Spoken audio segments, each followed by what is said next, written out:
isi yacu irazimiye kubw'amaso y'abantahumye mbese mugenzi birakwiriye ko masika.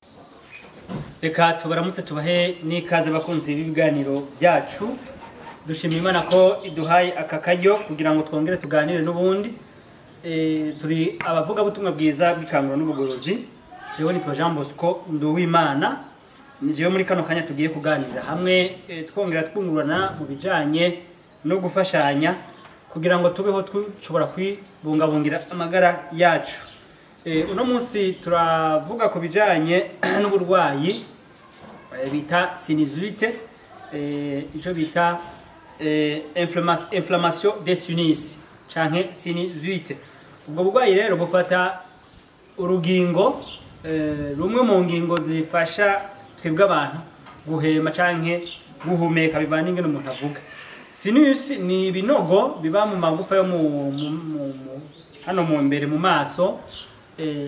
Ibyo binogo bikabamwo umwuka. Uwo mwuka rero ukaba ari butemera muri ibyo binogo, ariko kubera ko hariyo cyo bita mikisi kovuga ni nk'urubo bidushashe muri ibyo binogo.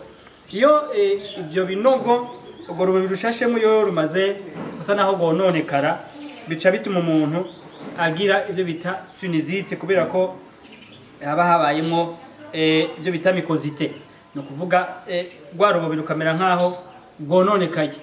Rero ibigonona canke ibyonona abantu bisanzwe bikomoka ku byo nyine abantu tuba twihereza, ibyayi, amata y'inka, isukari, ibintu nk'ibyo nibyo byonona cyane aho hantu muri ibyo binogo. Nubwo bitagenda directement, ariko amaraso ari charge ibyo bintu agera aho hantu.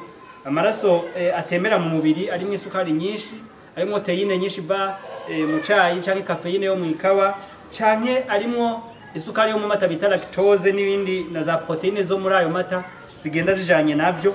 Iyo ziriko ziratembera mu mubiri zizungurutswa n'amaraso, ibyo bintu biraheza bikagenda byanduza hatandukanye mu mubiri wacu. Ariko ubushakashatsi bwerekana ko umuntu ashobora kwifasha kivura yifashishije iby'Imana yaturemeye. Ubushakashatsi bwerekana ko umuntu ashobora kwivura sinusite akoresheje ibintu Imana yaremye, kandi ugasanga biramufashije.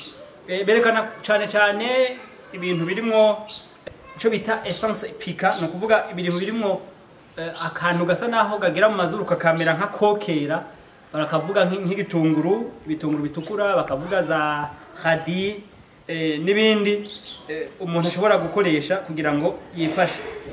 Ariko buri gihe mu bijanye n'amagara y'abantu, kugira ngo umererwe neza no kubanza kwifashisha impanuro zitangwa, ukabanza ugahagarika gukora ibyo bintu canke gukoresha ibyo bintu byonona umubiri mu kurya no mu kunwa, akabanza ari bubanza gukosora.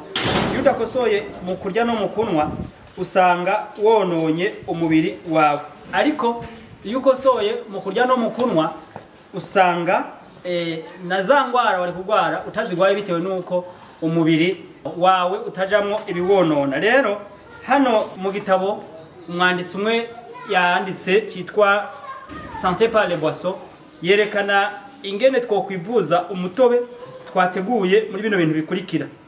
Yerekana ko twofata udupande tubiri tw'inanasi, inanasi bayikase mu buryo bw'umuzingi, ugafata udupande tubiri, ugafata na hadi zine, ugafata n'igitunguru gitukura gikasemwo kabiri, hamwe n'ikiko kimwe cy'ubuki. Ibyo bintu byose ubivanga gute rero kugira ngo bikoremo uwo muti? Ufata twa dupande tubiri tw'inanasi ukadukanya tukavamwo umutobe, ugafata za hadi zine nazo nyene ukazisya, ugafata igitunguru gitukura naco nyene ca gipande c'igitunguru gitukura naco nyene ukagisya. Byose umaze kubisya ugacuvanga na wa mutobe bakura mu nanasi, wabiyunguruye neza, hanyuma ugashiramo ikiko kimwe c'ubuki, ugaca ubinywanisha neza bikanywana. Bimaze kunywana batwereka ko unywa itasi imwe ku munsi canke akarahure kamwe ku munsi. Iyo umuntu amaze kubitegura, no kuvuga ugafata udupande tubiri tw'inanasi, ugafata radizine, ugafata ica kabiri canke moitié ya oignon rouge, ugafata n'ikiko kimwe c'ubuki, byose ukabivanga. Umaze kuronka umutobe ibyo nakubwiye uteguramo umutobe, hanyuma ugashyiramo bwa buki uraheza ukanwa uwo mutobe ubonetse ari agatasi cyangwa ari akarahuri kamwe ku munsi ukabikora byiza mu gitondo ukanywa agatasi cyangwa akarahuri kamwe buri gitondo kumara iminsi 7 hanyuma ukaruhuka ugasubira ugakora akandi gatasi kamwe ku munsi n'ubundi iminsi 7 nukuvuga 7 mu kwezi gutyo ukamara amezi 3 wivura muri ubwo buryo. Mu bisanzwe kwivuza imitobe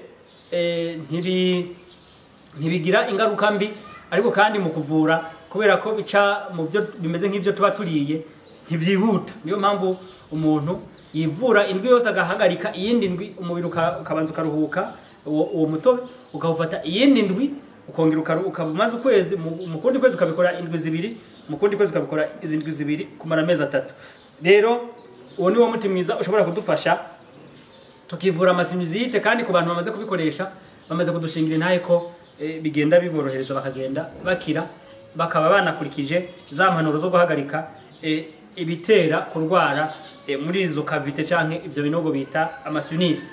Reka rero Imana idufashe kandi duhe gufata ingingo yo kwivuza ibyo yaturemeye nitwakira tweze dushimugura urukundo rwayo mu izina rya Yesu.